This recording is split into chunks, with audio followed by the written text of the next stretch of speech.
Melissa officinale, contre-indications et les effets secondaires. Melissa plante médicinale. Les personnes atteintes de glaucome devraient éviter Melissa huile essentielle peuvent augmenter la pression intraoculaire.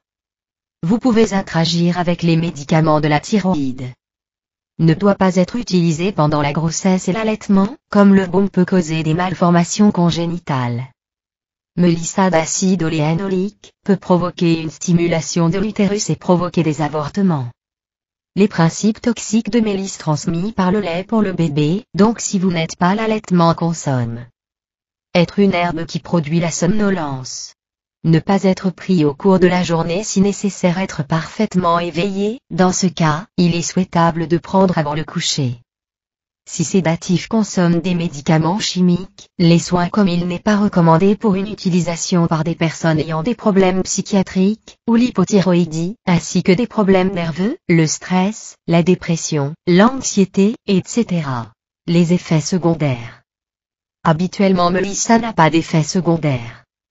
Cependant, la consommation d'huiles végétales essentielles de mélisse si vous avez la gastrite, les ulcères ou du côlon irritable n'est pas recommandée, étant donné que l'apport de ces huiles peut augmenter les symptômes de ces maladies. Chez les patients ayant une hypothyroïdie peut aggraver votre état. Chez les personnes qui prennent des médicaments conventionnels pour calmer le corps peuvent augmenter les effets de ces derniers.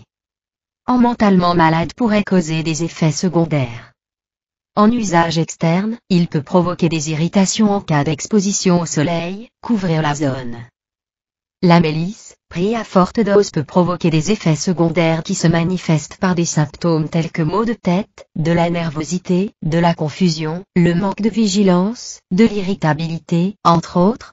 Comme curieux commentaire que des études récentes ont des résultats étonnants pour trouver que le baume est une plante qui composées et propriétés peuvent améliorer la mémoire après avoir bénéficié rétention d'informations chez les élèves au cours de tests effectués.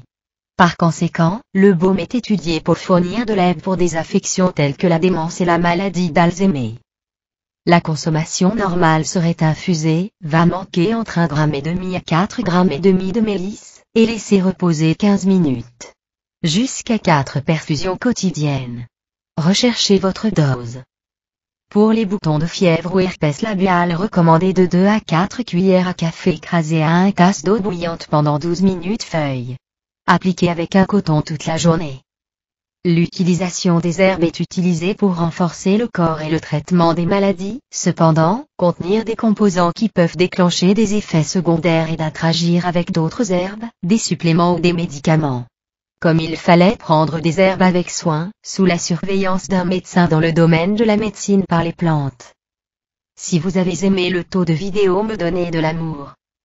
Merci beaucoup.